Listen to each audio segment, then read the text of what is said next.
For more than 90 years, Disney has been creating characters we've all grown to love, from Mickey Mouse to Dumbo, Beauty and the Beast to The Little Mermaid.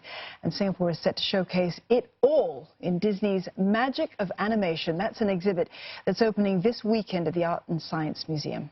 Mary Walsh is one of Disney's managing directors. She's right here in Singapore for the exhibit and joins us in studio to tell us more about it tonight. Mary, thanks for coming in. Happy to be here. Thank you. Now, I understand you've been part of Disney for 25 years. I have. So talk us through how animation has sort of progressed in that time. Yeah, it's been incredible. When I actually started at Disney, it was literally 2 or 3 weeks after The Lion King opened. So gosh, that was 25 years yeah, ago. I know. Believe it or not, I know. I'm aging myself, to say the least.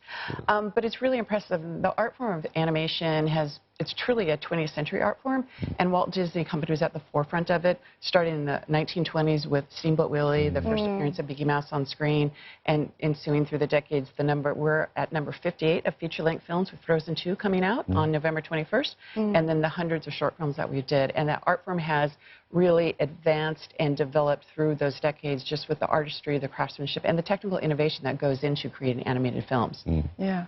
So as you mentioned there, Mary, I mean, it's been such a long history. I mean, one of the films that comes to mind for me is Snow White and the Seven Dwarfs, of course, from 1937, which wowed audiences back then as the first full-length feature film, right, you know, on the big screen. Yeah.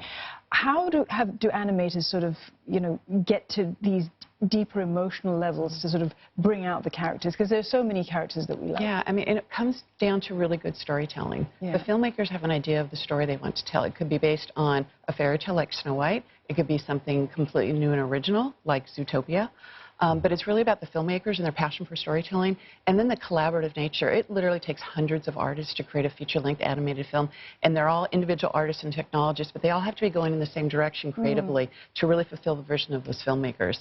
So it's really a team effort, and bringing all that experience and artistry to bear, and then hopefully it results in a film that's going to stand the test of times, and it's really going to emotionally resonate with people all around the world. Yeah, so we're just looking at images now of Mickey Mouse, sort of through the ages, I guess, so the earliest sort of images of him. Mickey Mouse is one of those very enduring characters. He's been around since the beginning.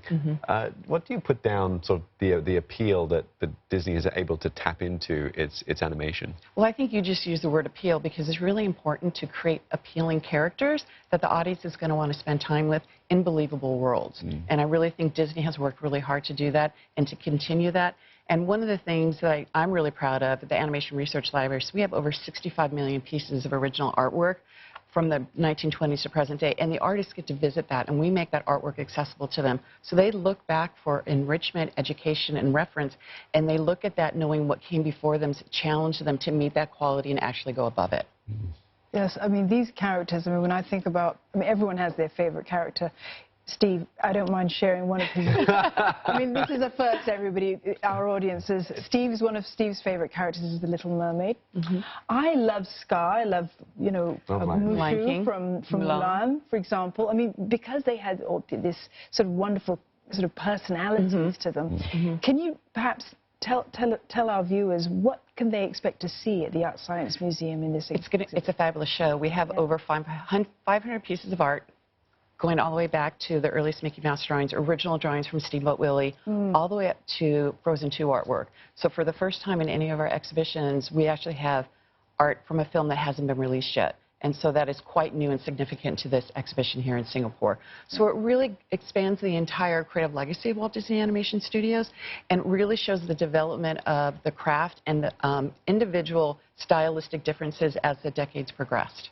Yeah, so we're looking there at sort of drawings from Lady and the Tramp. I recognize that. It's a pencil test, and it's the original drawings, and then we put that next to the film versions of what you know. But you look at that pencil test and you realize those are line drawings on pieces of paper that are just moved sequentially in motion, and the amount of emotion that comes through it. And you were talking earlier about the appeal.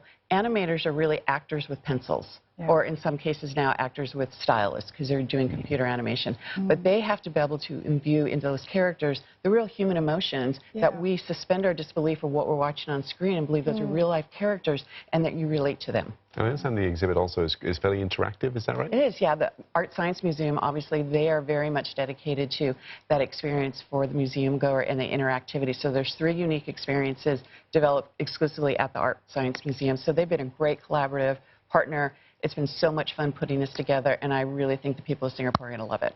Yeah. Mary, before you came on, Steve was talking about The Black Cauldron, a movie that he watched. That was from 1985, I think. Yep. Wasn't that the first time that Disney used CGI, there was a part of it, yes. Yep. Imagery. So, I mean, did the introduction of that really change the way that cartoons were made? It's interesting because the advancement of technology and technical innovation at Disney started at the very beginning. The multiplane camera, which was invented and used for the first time in 1937 on a short called The Old Mill. Yeah. It was used on Snow White and then in Pinocchio. And then you jump forward to the Xerox camera for 101 Dalmatians, and then to CAPS, and now to our 3G. So the whole technical innovation, I think, is really integral to what Disney does, and it's about creating tools so the artists can tell better stories and elevate their craft. Mary, thank you so much for coming in to talk to us about this wonderful exhibit.